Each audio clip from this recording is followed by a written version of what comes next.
Nakalatag na po ang mga pagbabagong gagawin para maisayos ang Roxas Boulevard. At yan ay para higit na mas makaakit ng mga turista, lalo na sa tanyag na Manila Bay. Nakatutok si Bernadette Reyes.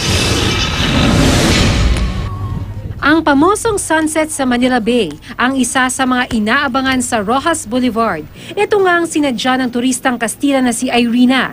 Pero habang hinihintay lumubog ang araw, naghahanap siya ng pahingahan. Maybe sea place, maybe forest, maybe some cafe, restaurant. Dito rin namasyal ang pamilya ni Alan Nabong bago magbalik probinsya. Marami kailangan pagandahin pa, lalo na yung siguro dito na lang sa sa daloy ng trapiko rito. Ilan sa mga karaniwang reklamo ng mga namamasyal dito sa Roxas Boulevard, lalo na kapag weekend kung kailan dinaragsa ito ng mga tao, kulang raw sa mga amenities tulad ng lamang ng mga palikuran at wala raw sapat na mauupuan. Kaya naman yung mga tao dito na lang nagtsatsagang umupo habang sila ay nagpapahinga. Pero sa loob ng 3 taon, kakikitaan raw ng mga pagbabago ang 10-kilometer stretch ng Roxas Boulevard.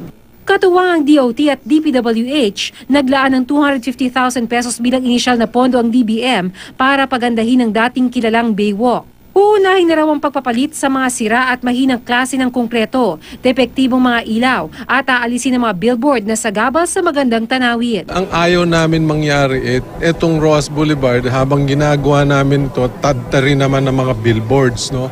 So we will make sure that we will restrict the use of billboards. Ililipat rin sa mas magandang lugar ang humigit kumulang 50 sculpture. Plano rin maglagay ng bike lane at mas maraming puno. Ang Intramuros balak ni ikonekta sa Roxas Boulevard. Palalapa rin naman ang Independence Plaza sa Rizal Park. Para lalo pang mapalakas ang turismo sa lugar, ang service road gagawing shopping road. Yung punong kahoy at saka mga niyog na nawala ng mga bagyo, i-fill up namin. Tapos yung iba, yung amenities and utilities, yung lighting na iayusin namin, magiging uniform.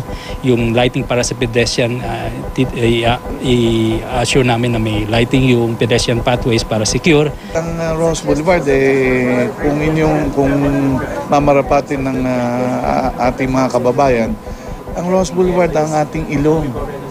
Kailangan ayusin po natin para gumanda ang dating natin sa buong mundo. Para lumuwag ang daloy ng trapiko at maging mas kaaya-ayang pasyalan, gagawa raw ng multi-story parking building. Bernadette Reyes, Nakatutok, 24 Oras.